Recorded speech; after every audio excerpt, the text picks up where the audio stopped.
Today we begin with a story that you very likely have heard us share on Success Power. It's the story of a doctor who took a kettle and a paddle and a small note that had a formula for a drink. He jumped on his horse and went downtown to a pharmaceutical shop. He met a store clerk and he sold the kettle, the paddle, and the secret formula on a sheet of paper to the store clerk for $500. The store clerk began to mix the drink, in the kettle, and he began to offer it for sale to his customers. But somewhere along the line, something changed, and it changed dramatically, because the store clerk began to sell the drink in large containers, out in public places. And then from there on, there was no stopping the development of the production of this drink. Today, this drink is known worldwide. It sustains massive sugar plantations around the world. It sustains the glass industry. It provides employment for thousands of people in so many countries all over the world. I mean, literally, what was bought for just $500 has become an industry that is worth hundreds of billions of dollars. Well, the name of the store clerk was Asa Candler, and the drink, and by now I suspect you have guessed what it is. It's Coca-Cola. And the big question for us is, what was it that the store clerk added to the kettle, the paddle, and the formula that the doctor had not added before? Well, I'm discussing with us just a few thoughts from my book, Ideas Rule the World. The one thing that the store clerk added to all of the things that he bought for $500 was an idea at first, and then several other ideas, and that has been the foundation for the growth and the impact of the development of Coca-Cola as a drink. So let's discuss the power of ideas. Let me read the first paragraph from the introduction of this book. Man was created in the image of God. Part of this image is the ability to create, to design, and to construct. God put his creativity on display in the story of creation. The earth was empty and had no form. Darkness covered the ocean. In the natural world, things were really bad, but God had an idea. Beyond the chaos, he saw order and beauty. He saw plants, animals, rivers, oceans, mountains, and the crown of his creation, man. God constructed what he saw in his mind, and it turned out to be very beautiful. Now, this is very important for us to note. In the biblical account of creation, God created our world. To create means to bring into existence something that has not been in existence before. And the important thing also in the biblical account of creation is the fact that man was created in the image of God. So if our first introduction to God is that of creativity, it's about his creative ability, then we also as human beings must appreciate the fact that we have creative power. We have the power to bring into existence things that have never existed before. If we activate this power, I believe that it then becomes impossible for us, literally, to fail. If we unleash our potential to create, to bring into existence things that never existed before, we cannot be stopped. Success becomes realizable. In fact, life becomes exciting. Problems become opportunities for us just to unleash our creative ability. That was exactly what happened when God created the world. Because the biblical account says that the earth was without form and void, and darkness covered the face of the deep. Okay, there was literally chaos. Things were dark, bleak, disorganized. And then we hear that God said, "Let there be light." Now, that for me is very interesting. If everything was dark, why was he talking about light? Obviously, he saw beyond the physical reality. In his mind, he had pictures, he had dreams. He was seeing oceans, he was seeing land, he was seeing clouds, he was seeing plants and animals, okay? He was seeing whales in the oceans, and he saw man. So we hear that God said, "Let there be light." So it does mean that our lives do not have to be controlled permanently by our physical realities, that we also can rely on this powerful equipment that God has put in us, the mind and the imagination. We can activate them and create a new order, create a new world for ourselves. Out of chaos, we can create beauty. Out of poverty, we can create abundance. The key word is the word thought or idea. Okay, so God brought out ideas, mixed them with the water and with the soil, and then what we had as a result was beauty.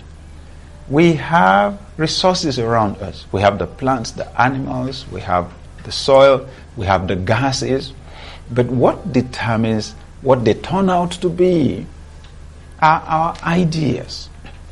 Listen, thoughts are powerful. Our thoughts are powerful. Our thoughts control our lives. And since for thousands of years now, man has been unleashing his creativity. Someone said that the greatest minefield in the world, the greatest deposits, mineral deposits of the world are in the human mind. The greatest measure of wealth that man has ever been able to uncover has been uncovered from the human mind. Thoughts are powerful. Ideas can change your world. The quality of your ideas literally determine the quality of your world and the beauty of your world. Look around you, really. Everything that has value existed first as an idea in somebody's mind before it became a reality. Everything that man has created that has value existed first as an idea in somebody's mind. The first thing I'd like to say to you, and which I want you to really appreciate, dear viewer, is the fact that you are a co-creator with God. You have the capacity to bring into existence things that never existed before. Right here in the room where I am, there are things that once never existed. In fact, did not even cross anybody's mind. Like the camera, like the lights, like the TV set, okay, the water dispenser, okay. There are a number of things here. The air conditioner or the air conditioning system, light bulbs. These are things which at a particular point in time in the past never existed at all. They were created. They were invented. So let me say this to you, that you have the capacity to bring into existence in this world things that never existed before. And as long as you have the power to do that, we can never call you poor. So, you were not designed to be stranded by any particular situation. You were designed to be an inventor, to be a creator, to be an innovator. Okay? You can always find a way. You can create beauty out of the chaos of your life right now. And your key to doing that are the ideas that flow through your mind. I usually like to say that God only started creation. He did not finish the job, because he had created a new set of beings, okay, who were created in his image, who would have the capacity also to create and to invent. So, God created the cotton in the field. He did not make shirts. God created apples. He did not create apple juice. Okay? God created trees. He did not build beds. He did not make chairs. He left all of that for us. Alright? He left all of that to us. He put all of the raw materials out there in the soil and around the surface of the earth, waiting for us to bring out the things that he had invested in them. He put our chairs in trees and some of our beds. Okay, if your shirt is rayon, it's a byproduct of crude oil. Can you imagine? God in his creativity hid some of your shirts in crude oil. The plastic materials that we use, some of them are products of crude oil. Okay, and there are still so many things hidden in nature that we have not even discovered at all. All of them are waiting for the quality ideas that will come through our minds. Because ultimately, our world shapes itself after our ideas. It's not difficult to create wealth. May I even emphasize first on wealth creation. Wealth is created. Okay? Some people wish for money. For some people, money is something that they just come by somewhere along the line. You see, the people who really control our world are the ones who control our thinking. And they know that money flows in the direction of ideas. Because ultimately, you will attract the material equivalent of your most dominant thoughts. You are literally what you think. You will attract into your life or become exactly what you are thinking about. When you change your thinking, you can literally change your life. So, we can create. You can create. You can invent. Wealth is created. Whoever created the laptop that I have on this table would get money in exchange for the laptop. That's the point. So what we create is what we sell. If we are able to create things that solve problems for people, meet needs in people's lives, add value to people's lives, that's the point. We started with the story of Coca-Cola. It's a refreshing drink. Or at least that's the idea that is sold along with it. Okay? It has some good. All of us have the picture in our minds that we feel refreshed and happy when we take it.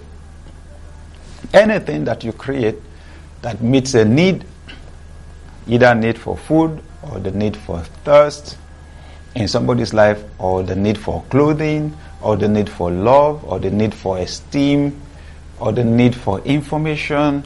You may be solving the problem of ignorance. You may be solving the problem of nakedness or thirst or hunger or the need for transportation, whatever it is. If you can come up with a thought, with an idea that will solve a problem for someone, you're getting money in exchange. We've explained before on Success Power that money is only a means of exchange of value.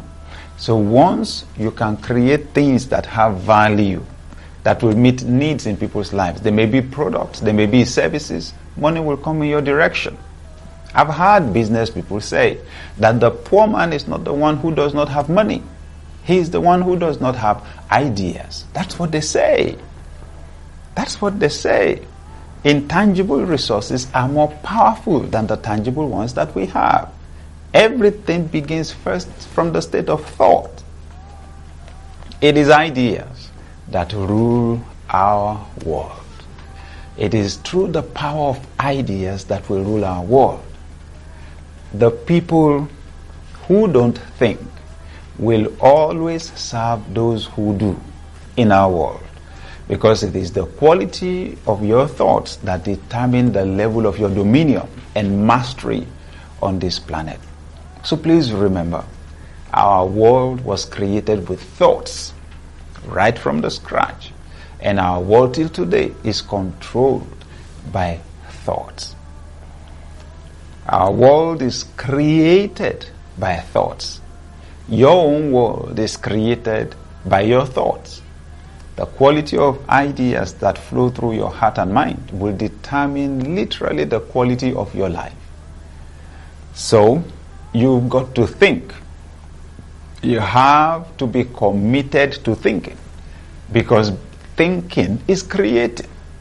Thinking is inventing. Thinking is the foundation for problem solving. Problem solving is the quickest route to gaining leadership in any area of life. You must be a committed thinker. One of my mentors said, if you don't think, you will stink. It's either you are thinking or you are stinking. You can't stand stagnant in your thoughts. Once you are stranded in your mind, you will be stranded in life.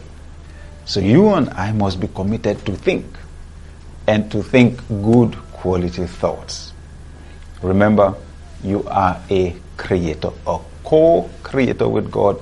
You have the power to bring into existence things that have never existed before. And if that is the truth, then you are not as poor as you think you are. That's if you have been thinking you've been poor. You are not a failure until you fail to try. And trying depends absolutely on your thinking. If what you thought yesterday did not work, you can think again. That's the good thing. So you and I are about to rule our world through our thoughts. Believe that you are a creator, that you can invent what has not been in existence before, that you can solve the problems confronting you the way you never solved them before. Secondly, realize now that you are a person of value. You can create some things, either products or services that will solve problems for someone, and that will create the foundation for your prosperity. Ideas rule our world. With ideas, you can rule your own world and rule in our world. We've been discussing today the power of ideas and the fact that ideas rule our world. In fact, we've just taken a few thoughts from my book titled Ideas Rule the World. And in fact, I'd like to encourage you to get a copy of this book, and more importantly, the audio version of Ideas Rule the World. See, the truth is, with the power of ideas, you literally create your own world. And the people who control our world are the ones who control the ideas that dominate our minds. You can learn how. And the audio CD, you can enjoy in your car, on your CD, download on your iPod, and just listen while you walk or while you travel, on the train, on the bus, wherever. And have your life transformed. Now remember, essentially what we have said today is the fact that in the biblical account of creation, the first introduction we have to God is the fact that He created. He is a creator. Secondly, we hear that the earth was without form, was chaotic, disorganized, ugly. But then we hear that God said, let there be light. So He had ideas for light while there was darkness, physically speaking. And the challenge for you and I, therefore, is that we should not accept our unfavorable circumstances as being final. Even the favorable ones, very soon, our world is designed for progress. Things will overtake where we are at the moment. We're not designed to be stagnant. So, and the place where you create a new world for yourself is in your mind. Since man was created in the image of God, you also have creative ability. Never accept your circumstances as being final. I challenge everyone, especially who lives in the developing part of the world, you must not accept your current circumstances as being final. We must not accept poverty, underdevelopment, mediocrity as being final. Never. It's us that have the power to create a new world, and that new world is created in our minds. Those of us who occupy leadership positions in our families, in organizations, businesses, and even in the political sphere, in the nation, either on the local council level or the state or even the federal level, we must realize that the place where people's lives change is in their minds. If we are to create new nations, create new orders, create beauty in our world, it has to begin from the quality of our ideas. Whatever goes into the mind comes out in their life. We are inventors, we are creators.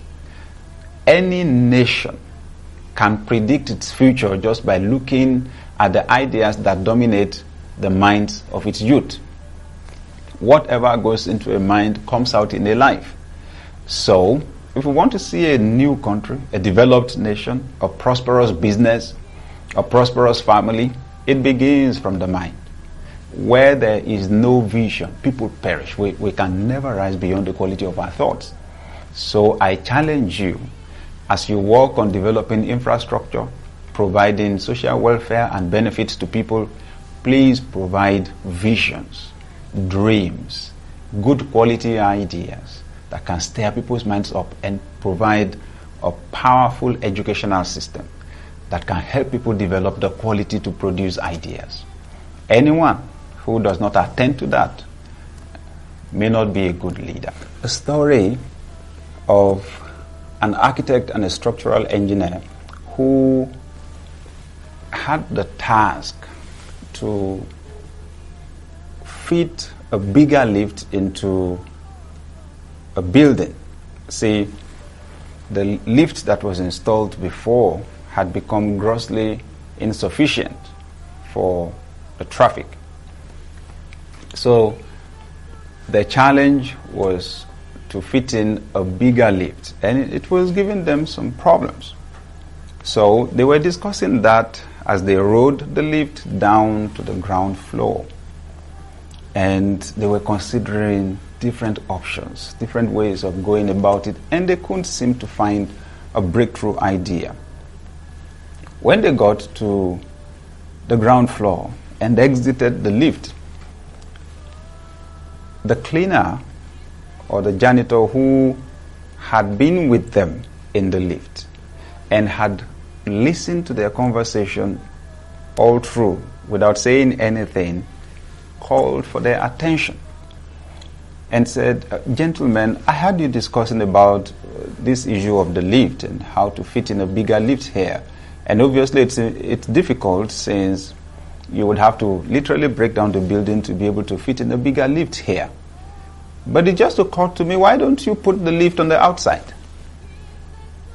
And it was like somebody turned on the light in the minds of the structural engineer and the architect. They had not thought about that at all, because one, it was not part of their training, it was not part of their experience. Every time they thought about putting in a lift, they could only think about putting the lift within the building. Nobody had thought until then that you could put a lift on the outside of the building. And the interesting thing, it was a janitor. Okay, it was a cleaner who got the idea. And that was exactly what they did.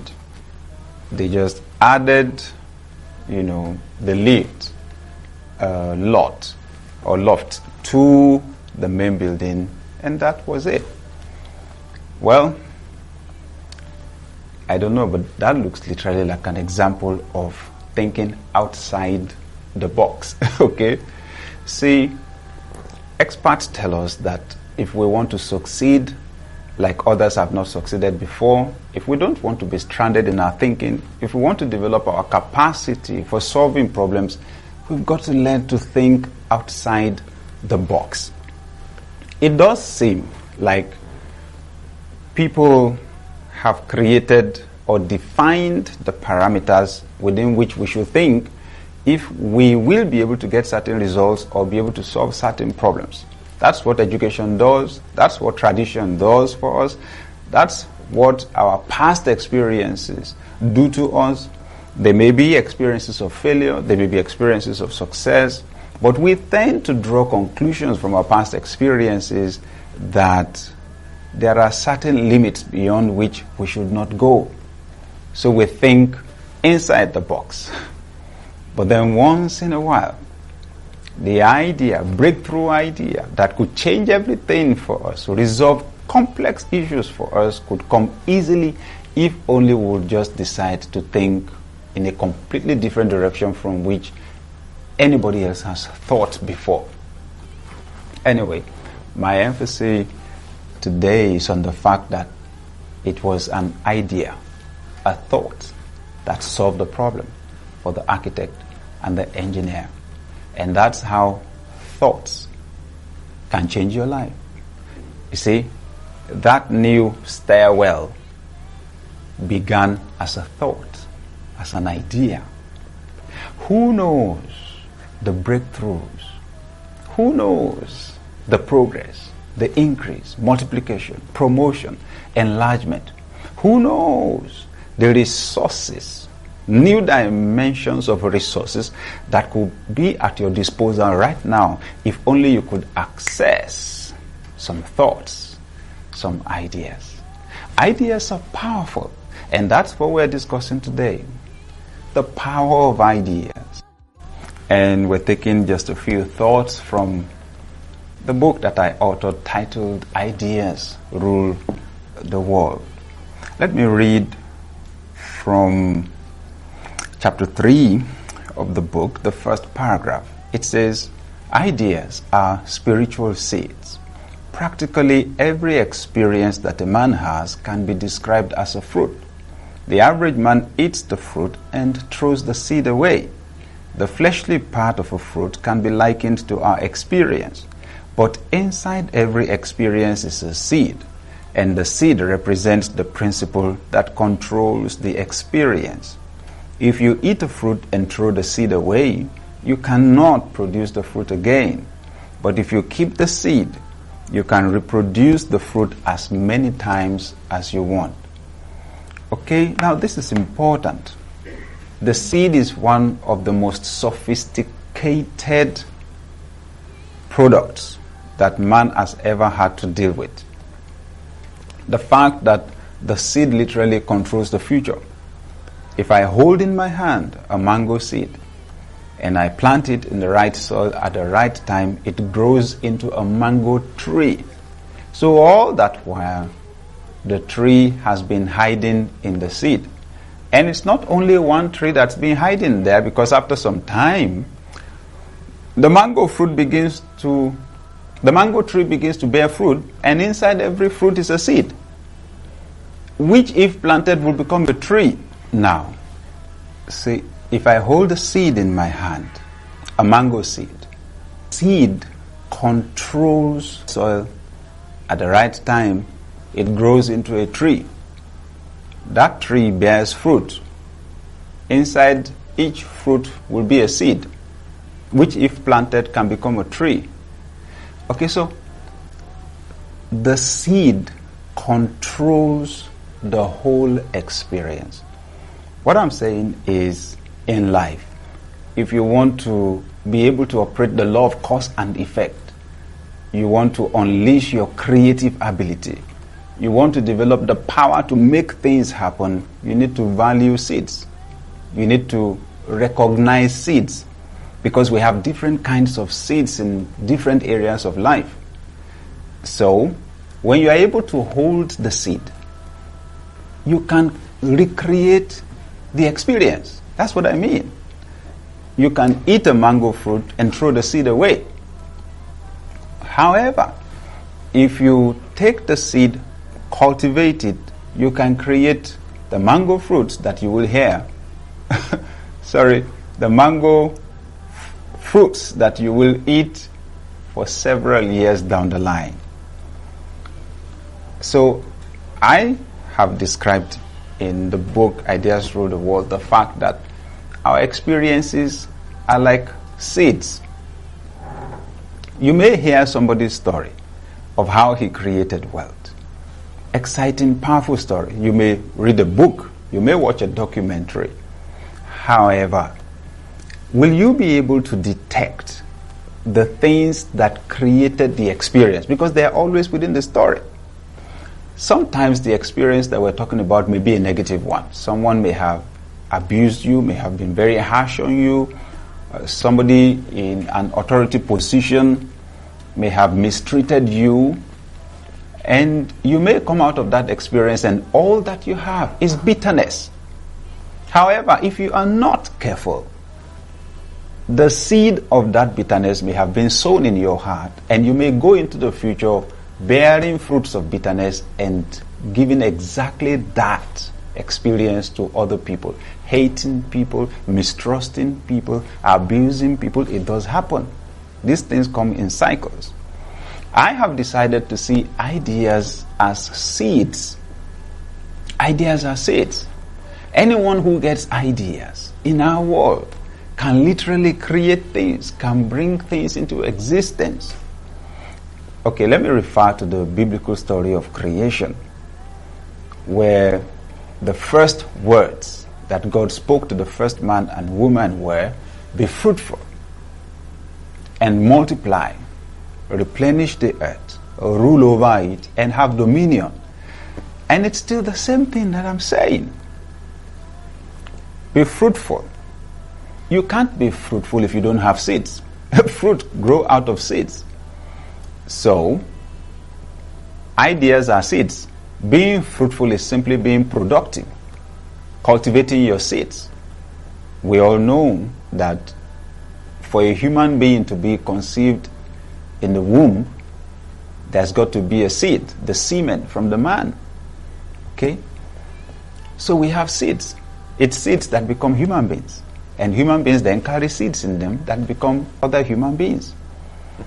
So when we hear be fruitful, we need to think about it in a very broad sense. If I have orange seeds in my hand, I can be fruitful. I can produce orange trees and more orange fruit and seeds. Okay, if I have guava seeds in my hands, I can reproduce many more guava fruits just by cultivating the seeds and growing the trees. The same thing with animals. Animals have seeds in them. It's those seeds that reproduce other animals. When you have access to seeds, you have found the thing that controls the whole experience, and it gives you the power to control life. Now, in the last episode, I was talking about the fact that wealth is created. That when we create products or services that add value to people, that solve problems for people, we get money in exchange. Our wealth is tied to our ability to create products and services and to offer them to solve problems for people. Our wealth is tied. That's why the first man and woman had the instruction from God, be fruitful, and then you will multiply. And then you will replenish the earth. And then he says you will subdue it, overcome it, and have dominion. Now think about it. When someone invents a thing, we say that that thing is the person's brainchild. Yes. So it means that humans have for a long time acknowledged the fact that brains give birth to children. The value of your brain children determine the measure of your wealth. Once again, just look around you in the room where you are. There is nothing there that has value that man created that did not begin as an idea in somebody's mind. So, when we therefore enjoy people's brain children, we give them money in exchange. I didn't get my laptop for free. I gave money in exchange for it. I don't get my shoes and my shirts for free. I give money in exchange for them. Most people don't get their cars for free. Oh yes, somebody can give you a car for free, but for the most part, the manufacturers don't give the cars out for free. They sell them. You give money in exchange. Each new model of a car is somebody's brainchild. And because it has value and it will solve the problem of transportation, somebody's got to pay for it. The question I want to ask you today is, certainly you've been enjoying other people's brainchildren. Where are yours? God has put an equipment in you that is called the brain. And its assignment is to create ideas, to produce ideas for you. Okay? So your brain is a seed generating equipment. And the seed we're talking about is the idea. Ideas are seeds. And just like the person who has seeds, if he cultivates the seeds, will eventually have a harvest. That's exactly the same with somebody who has an idea. Now, it doesn't matter if your idea is positive or negative. If you hold that idea long enough in your heart and mind and you pursue it long enough, it will create a harvest in your life. It literally creates your future. But now, certainly, we are talking about positive ideas here. God has given you this powerful equipment. You've got to use it. Ideas are seeds. Let me pick a few more thoughts from the book. Now, I'm reading from page 34, the last paragraph.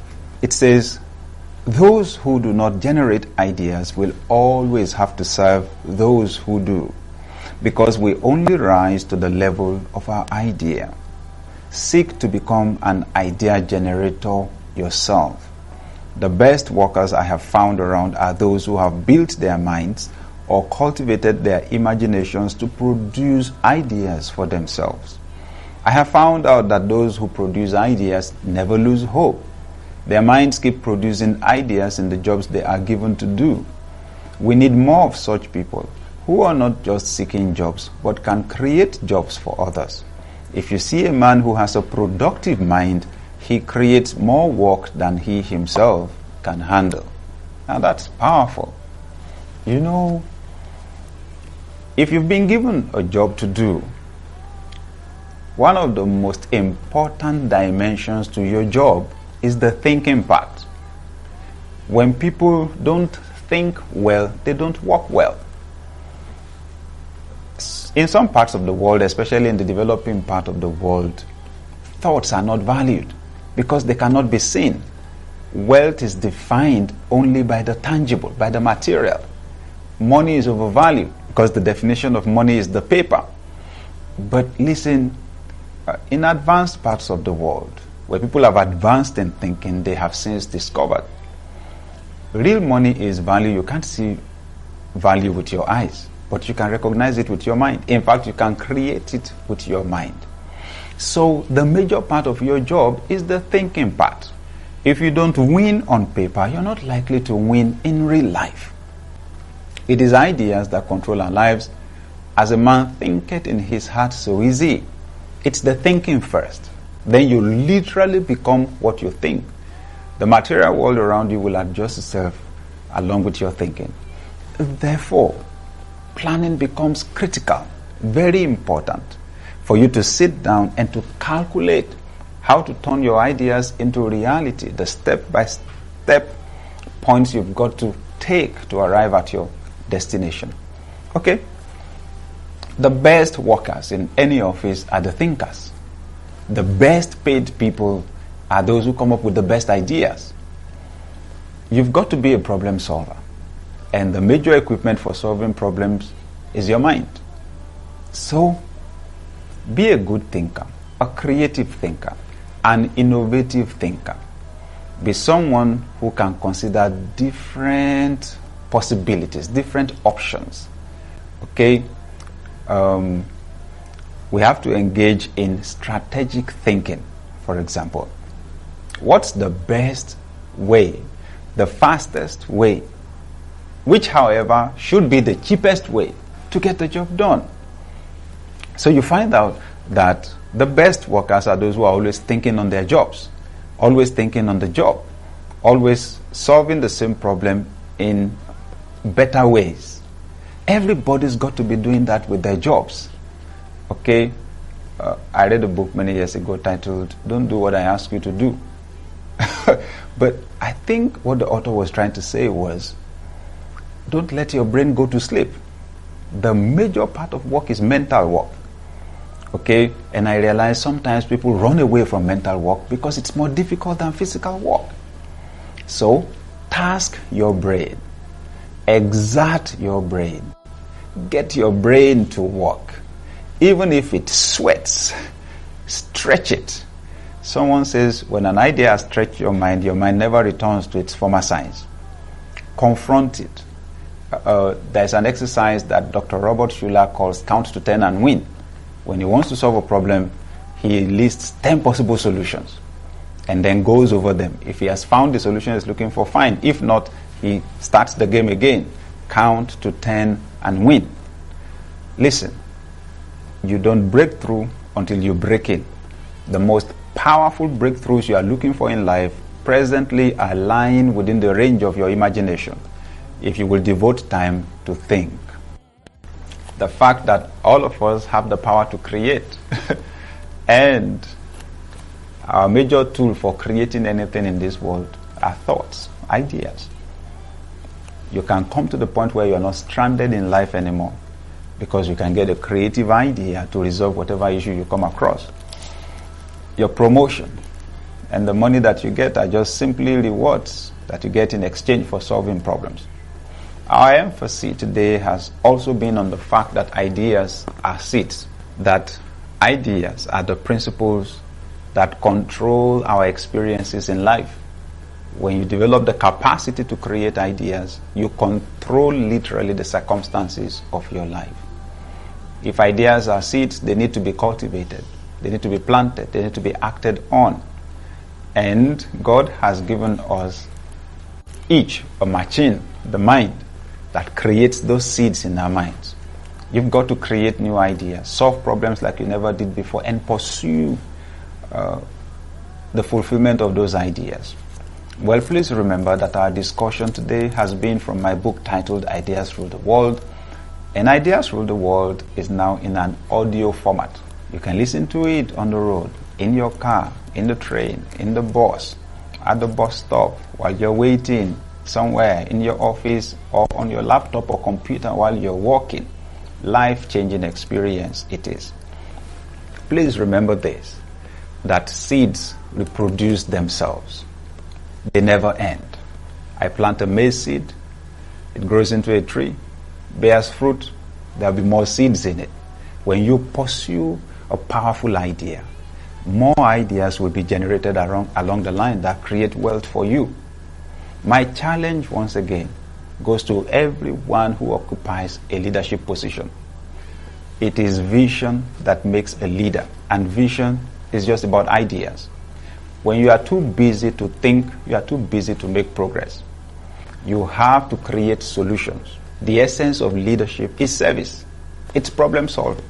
If you can't solve problems in your organization, in your home, in your nation, local council, state, you need to get out of the seat. The essence of leadership is problem solving. And if we have not developed the capacity to solve problems, there is no point leading. And may I challenge you, if you have the opportunity of voting in a leader, vote for people who have a track record of having solved problems. If somebody has not solved his own problem of poverty, he can't solve yours. If somebody has not solved his own moral problems or character problems, he can't solve yours. If he has not made progress in his mind, if he succeeded by chance, he will only succeed as a leader by chance. We need to get into leadership people who have developed the capacity to solve problems, people who can think. And of course, what we think is what we say. So listen to what that person is saying to you who wants to lead you. And if the person is a learner, growing in knowledge, a reader, if the person is a problem solver, creative thinker, then you have a leader who is likely to take you to where you want to go. Welcome to a new dimension of creativity and success.